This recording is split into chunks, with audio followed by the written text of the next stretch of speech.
It is time, without further ado, to get into another classic. JP and the Beans Top 5.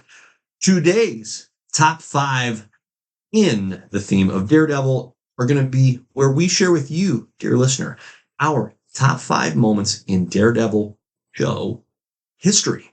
So that's right, not just from Born Again, but from seasons 1, 2, 3, and I think we just have to call this season 4 now, really? I would. It's dumb to call them two separate series. Correct. It is a cohesive series and story. So without further ado, Beans, you go first.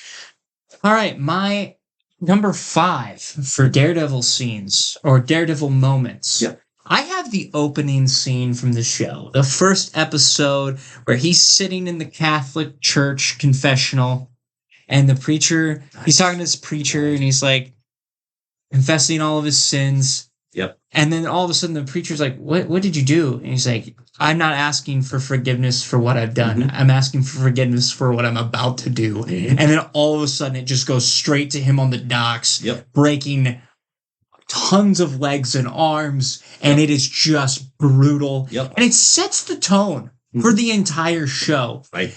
That is one thing that was missing from this season is the lack of him in the church. Yep. Like I believe there might have been maybe one scene. There was a scene in the second or third episode where it was Matt praying. He was reflecting on Foggy's death. I think I'm remembering that. Yeah, episode 2. That's what it was. He was praying, but it was not at the church. It was in his apartment. Yes. Yeah, I think, and I might even be wrong. It might have been episode 1. I thought it was even deeper because he was with he was with Heather. Okay, at the time, so I want to say it was like episode 5. Gotcha. Or but 6. to your point, that is more critical here is correct. There was a lack of that. I would have liked to see because that's one of the most interesting parts of Daredevil is his faith. Yep. So that's my number 5. That's fantastic. I love that. My number 5 is what I'm calling Matt and Bullseye's opening salvo in this most recent of seasons, season 4. That was a tremendous fight scene. The tension, of course, is enormous, especially the first time you watch it, right? Because you're going, oh, Foggy just got taken out. But Bullseye reintroduces himself to us in a ferocious manner. And the number of hits both of these guys take throughout their duel is outrageous. By the time the battle concludes, I mean, good Lord, Matt has a not small number of pointy objects pinned inside his person. Like, it is tough. He has been hit and hit hard many a time. He gets and gains the upper hand, but what a battle that was. The one-shot element was a lot of fun. Was it a true one-shot? No, but it worked. So the intensity, the tone, the skill behind the fighting between both these characters, it was just visual magic. I would hate fighting Bullseye. Jeez. I would absolutely hate it. He's so annoying. You're a human pushkin at the end of the day. Yes. Like, the amount of random objects you're pulling out of your body against Bullseye. No thanks, I'll pass. Terrible. No thank you. No, hardest it passes. My number 4, and this is cheating a little bit, because yes, it is from the Daredevil show, but it does not feature Daredevil. It's season 2 of Daredevil when Frank breaks out of prison. And it's actually, as I reflect on that, as soon as I said that, I'm like, he doesn't actually totally break out at this point. Does he? Kingpin gives him a challenge, if you will, to work through. And Frank, I remember, is wearing like the white prison suit just to make how obvious it is, like all the blood that's on him as he deals with convict after convict. So no, it's probably not where he and I apologize. No, it's been so long since I've watched this season. I know what you're talking about. Yeah, he doesn't break out. Is Kingpin trying to kill him? Kingpin's trying to take him off the board. Gosh, that's what it is. And so he gives that entire prison block. Yeah. He puts a hit out on the Punisher. That's right. And then he ends up stealing a shank. Yep. And then kills the guy with the shank. And then he just goes nuts. And then he snaps a broomstick in half and just annihilates the entire section. And then he's just staring at Kingpin, and Kingpin's like, yeah, with just blood dripping from every what did I do? Yeah, I angered the wrong guy. By the way, Kingpin sucks at trying to kill people in prison. He sucks at it. He's not very good at it. No. Yeah, that's a good point. So that's my number 4. That scene was ferocious. That was Frank at his most Punisher. It's so glorious. Oh my gosh, it was incredible. My number 4 is probably one of the most iconic fight scenes that's come out of Daredevil or superhero shows in general, to the point I think a lot of them now take this scene and try to up it, if you will. And I have that first hallway scene. That first hallway scene is so iconic. Yeah. The way he's bouncing back and forth, you're seeing guys just get slammed out of nowhere from one doorway to another doorway. Yeah. And it's just this beautifully fluid fight scene that instead of following it frame by frame, you're getting to see it in motion, and it just works so well. Yeah. That is my number 4. Yeah. Yeah. It's such a good scene. Yes. Such a good scene. My number 3 was your number 4. Punisher in the prison ward, watching him kill all of those people. And at that point, if I'm Kingpin, I'm throwing in the towel. I'm like, okay, we're done. Like, I don't want to fight him after that. Not my pants are brown at this point. Okay? Like, I'm done. I'm out, dude. Okay, you win. You win. You win. Congrats. I would be giving you anything that you wanted to just keep you away from me moving forward. So that is my number 3. Beautiful. That's beautiful. I love it. My number 3, again, Frank gets involved here. It's the scene that we referenced earlier in our Born Again breakdown where Matt and Frank are having words with each other in season 4. They just freaking crackle. Okay. So good. During that scene. It's tremendous. It gets somehow in a relatively brief amount of time down to the heart of each character and what both compels them and they have to do battle with internally. And it just reeks of why it is that we want these two characters on screen together as much as possible. That was some freaking high level acting on both Charlie Cox and John Bernthal's part. That was an outstanding performance.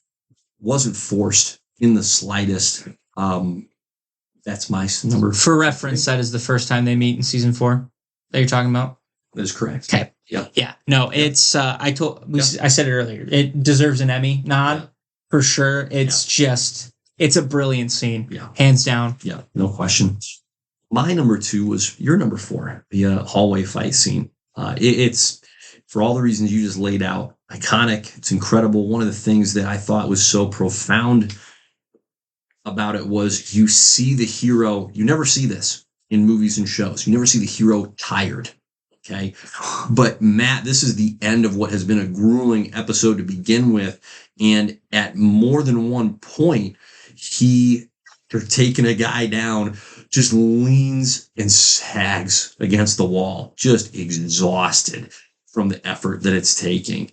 And there is such a beautiful blend of what we both get to see as far as Matt duking it out with the bad guys, and Matt will then disappear into a side room. You'll hear things, so we don't actually get to see what's happening. But to your point, a body comes flying or a cabinet or a door.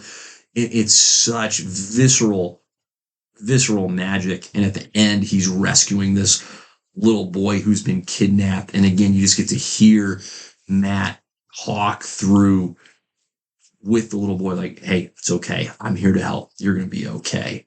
And he emerges carrying the little dude. It's just a beautiful, beautiful scene. So that is my number 2. My number 2 is Daredevil and Punisher on the roof.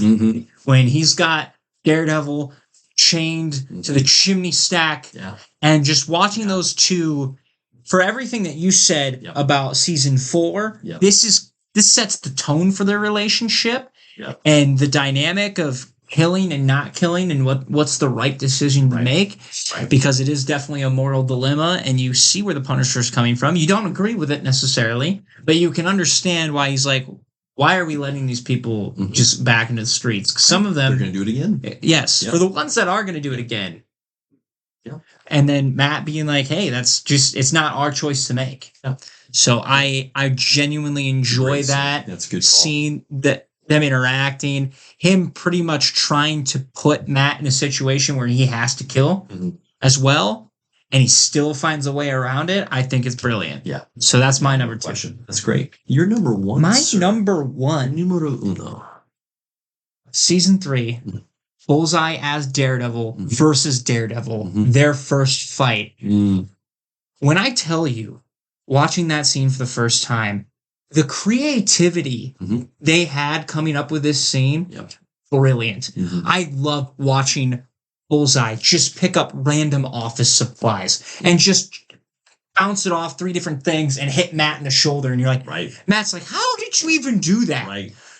And to watch, and even with him in the Daredevil suit, just adds like to it a little bit. Yes. You're like, dang, who's the real? Like, well, you know who the real one is. Yeah, but it's tough to tell at times during the fight scene. So to watch Bullseye's skill set, and that's half the reason why he's able to get away with being a Daredevil toppy. Correct. Right, but to also watch him kill in the suit. Watching Matt probably go through one of his worst nightmares. Watching that is like, oh, I'm watching. Daredevil kill a bunch of people, and to build up on the fact that now he's a wanted criminal throughout New York. That scene's just brilliant, and it sets the tone for Bullseye as a villain. They do him so well in this show. It's insane.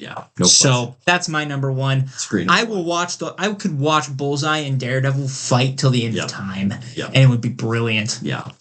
Yeah, season 3 of the Daredevil show to me is still just like peak television. It's incredible.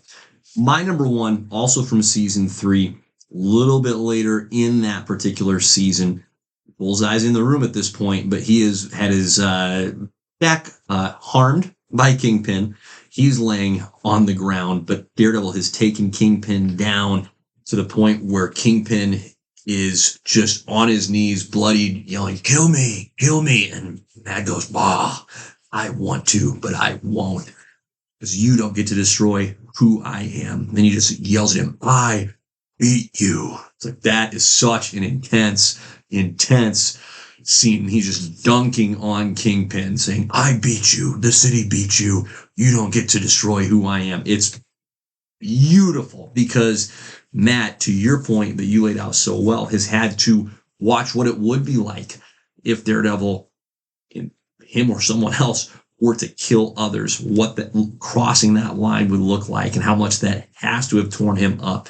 And so for him to be fully justified had he killed Kingpin and yet to still choose not to, was just this beautiful calcification of the character of, that's right, he's not going to cross that line, because he will follow his morals to the bitter end, for better or for worse. And that's one of the reasons why we love the character so freaking much.